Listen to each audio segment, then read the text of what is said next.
साहब, अल अज़ीज़िया और एवनफिल्ड रेफरेंस में नैब के अदम एतराज़ पे इस्लामाबाद हाई कोर्ट ने नवाज शरीफ की सज़ा के खिलाफ अपीलें बहाल कर दी हैं। क्या तबसरा करेंगे इस पे?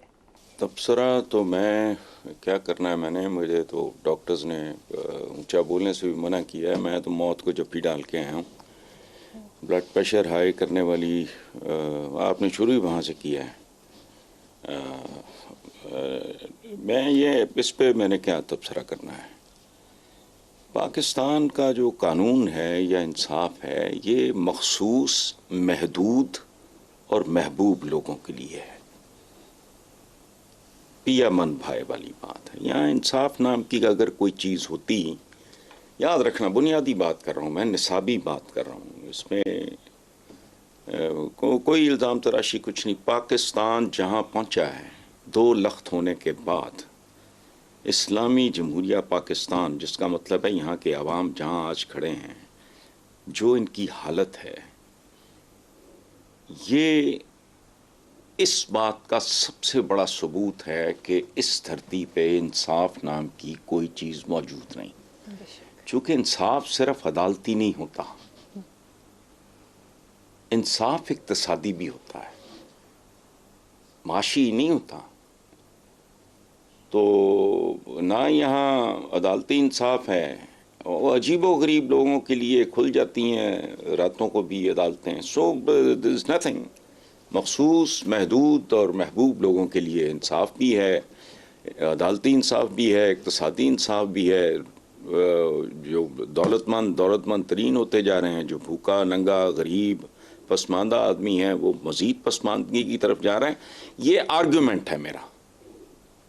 अगर इस मुल्क में अदालती, एक ज़माने में मैंने PTI को ये नारा दिया था, इक़्तिसादी इंसाफ से अदालती इंसाफ तक, पूरा नारा में, लेट मी रिपीट, मैंने पहले भी 2-4 दफ़ा ये बात की है, वो था हुक्म अल्लाह का, कानून कुरान का, रास्ता रसूल का, पाकिस्तान सब पाकिस्तानियों का, और इक़्तिसादी इंसाफ से अदालती इंसाफ तक। इनमें से कोई एक चीज़ अगर 1% इस मुल्क में अगर मौजूद हो तो आप मुझे बता दो। मैंने इस पे क्या तबसरा करना है, सवाए इसके कि मेरा ब्लड प्रेशर शूट कर गया, तो ब्रेन हेमरेज मुझे कराना है, तो अल्लाह ना करे। मज़ीद हसन तफसील में साहब, पेश हम कर आगे देता हूँ। चलते आगे हैं। चलें। नवाज शरीफ ने गुज़श्ता हफ्ते पाकिस्तान पहुंचकर जो तकरीर की, उस पर बहुत तज्ज़िये हो चुके हैं, लेकिन आपकी तबसरे की गुंजाइश अभी बाकी है।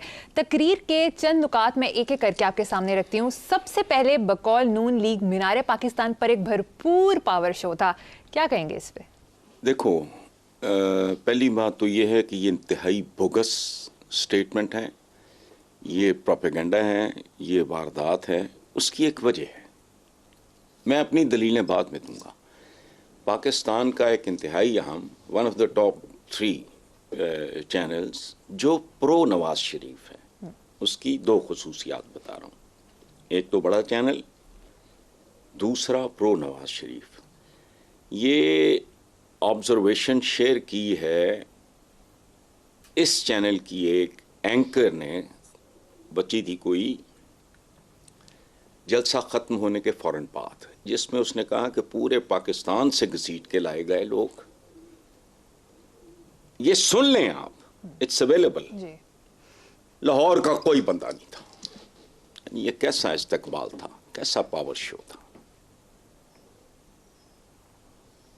ये कैन यू बीट इट?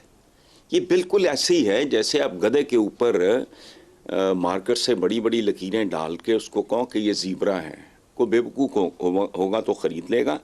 आज मैं पढ़ रहा था डॉक्टर यास्मीन राशिद का बयान कि नवाज शरीफ मेरे हल्के से मेरे मुकाबले पे इलेक्शन लड़ के दिखाएं। अच्छा, हकीकत यही है, आप भी जानते हो, मैं भी जानता हूँ। किसी ने ख़ुद को धोखा देना है या लोगों को धोखा देना है, वो और बात है। तो ये जिस लेडी एंकर की मैं बात कर रहा हूँ, उसने सारी तफसीलात, अब मैं उस पर वक्त नहीं ज़ाया करना चाह रहा, जाएँ जाके नेट पे देख लें। चैनल भी न्यूट्रल नहीं है, प्रो नवाज है, और वो एक बच्ची है जो वहाँ बैठ के बात कर रही है, उससे अंदाज़ा लगा लो। इंतज़ामिया इन्वॉल्व थी, स्टूडेंट्स फेडरेशन वगैरह, इंतज़ामिया हैविली इन्वॉल्व थी। तो और टास्क वगैरह दिया गया था, पैसा बेतहाशा खर्च किया गया था। ये अपने आप को धोखा देने की बात है, लेकिन दूसरी तरफ ये आवाम को धोखा देना इसलिए ज़रूरी था कि कल अगर ये लोग को वारदात करें या धांधली करें तो ये बतौर कवर, अच्छा ये बतौर कवर जो है वो इस्तेमाल हो। दूसरी बात, हम इस नाम नहाद इस्तकबाल से पहले एक मायार अपने प्रोग्राम में तय कर चुके हैं मरियम, बेनज़ीर भुट्टो वाला। उसका कराची याद करो, 86 में जब वो आई है तो याद करो। तब आबादी लाहौर की थी सिर्फ 35 लाख। बंदा था पुराने एयरपोर्ट से लेके दाता दरबार तक, आबादी 35 लाख। अब 1 करोड़ 35 लाख, लाहौर की रिप्रेजेंटेशन ज़ीरो। उन लोगों को पैसे वैसे दे के, दिहाड़ियाँ दे के उन लोगों को लाया गया, या जो उनके वहाँ कैंडिडेट्स थे उनको टास्क दिया गया था। इसके बावजूद बगैर किसी रौले के ये पहले भरा जा चुका है कई बार, और अगर धांधली से 2 नंबरी से ये भरा है तो नतीजा, हाँ लेकिन एक बात है, ये सर धड़ की बाजी लगा के इन्होंने किया है सिर्फ इसलिए कि कल अगर हम इलेक्शन में धांधली के ज़रिए को वारदात डालते हैं, जिसके इम्कानात मुझे कम लगते हैं, तो इस जलसे को बतौर ढाल इस्तेमाल करें। This what I think. अच्छा, 10 अप्रैल जो है, जो 1986, देखो मेरा एज ग्रुप, आप यू माशाल्लाह यू मच यंगर, जो मैं पूरे पाकिस्तान, क्या मैं लाहौरियों से ख़ास तौर पे ये अपील करता हूँ कि जो 86 में 15-20 साल की रेंज में भी थे, उनसे पूछ लें कि मैं क्या कह रहा हूँ। अल्लाह खैर से बात खुल जाएगी। बहुत खूब। ये इनका नहीं, इनका काम लुट चुका है। कराची देखो, कराची पहुंची टुक हर 8 आवर्स 86 में। यार खुदा का खौफ करो, ये जलसा नहीं, ये तो जलसी भी नहीं थी, ये एक नज़रबंदी थी, एक जुगाड़ था, एक कैमरा ट्रिक था। स्पेशल इफेक्ट्स नहीं होते जैसे हॉलीवुड की मूवीज में, इस तरह की चीज़ थी, बाकी तो कोई इसकी हैसियत नहीं। हसन साहब, कत्तन है। बेशक जी। तकरीर के दूसरे नुकात पर आते हैं। नवाज शरीफ ने कहा है कि मेरे ज़माने में रोटी 4 रुपए की थी। यार बात सुने, ये या तो वाकई सठिया गए हैं। ये बात मुझे इसलिए नहीं करनी चाहिए कि मैं खुद सठियाए हुए लोगों की फहरिस्त में शामिल हूँ। ये गपौड़िए से लोग हैं। अब नवाज, मेरे ज़माने में, तेरा ज़माना क्या है? तेरे से पिछले ज़माने में पूरा पंजाब तो जानता है, मैं बाकी सूबों से इतना वाकिफ़ नहीं हूँ, पूरा पंजाब जानता है, जगह जगह होता था आने की रोटी दाल मुफ्त। अब तेरे होते 4 रुपए की थी, तेरे होते तो सुर्खी लगी थी, शेर आटा खा गया, तेरे होते तो सस्ती रोटी स्कीम ने तबाही मचाई थी। तेरे बतौर वजीर आजम मॉडल टाउन वाले घर के बाहर चंद ज़ेब ने खुदकुशी की थी, मेरे होते रोटी 4 रुपए की। ओ भाई,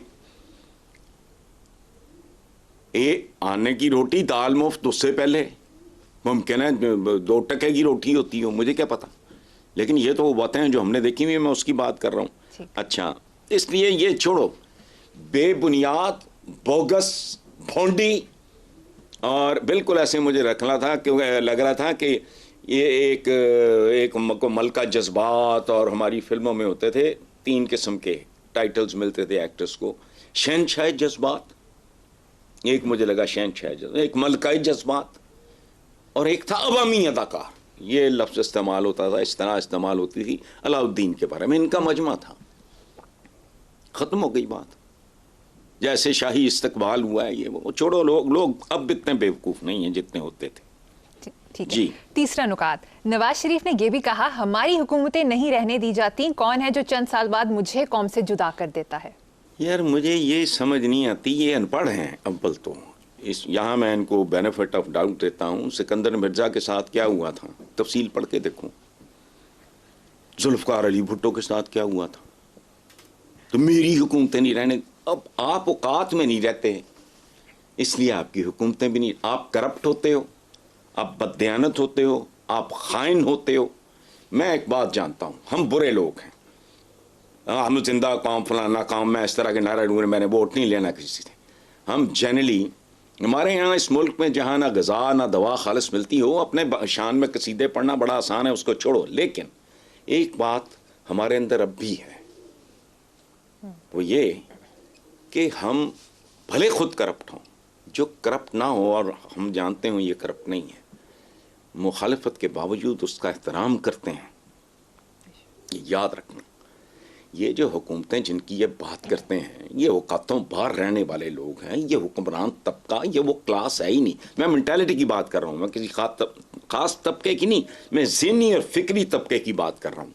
क्या मुझे बताओ, एक पॉलिटिकल पार्टी इक़्तिदार में आती हो मरियम, उसका हर बंदा जान तोड़ के 16 घंटे काम करता हो, हराम को हराम समझता हो, प्रोटोकॉल का छिछोरपन न करता हो। वो हैव सीन दो स्वीडन के बादशाह को ट्रैवलिंग, वो कुछ भी नहीं, लाइन में लगाया खड़ा है। अच्छा, ये छछोरे भी हैं, ये डकैत भी हैं, फिर ये आंखें भी दिखाते हैं। सुभान अल्लाह भाई, ये किसकी हुकूमत रह गई है भाई यहाँ? ये तुम्हारी नहीं रह गई, तुमको करतूत ऐसे होते हैं।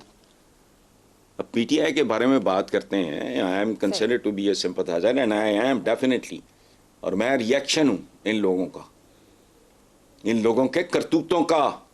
इस मुल्क के अवाम जो बिजली भुगत रहे हैं, ये नींद की गिराई हुई है इन दोनों की, जो पाकिस्तान के साथ खिलवाड़ करते रहे हैं। सो ये हमारी हुकूमतें नहीं रहने, ये तो औकात में रहो। कभी सुना है किसी चाइनीज लीडर का, किसी इंडियन, मैं अपने पड़ोसियों की बात कर रहा हूं, या किसी इंडियन लीडर्स का एवन फील्ड सुने कभी उनके? यार को खुदा का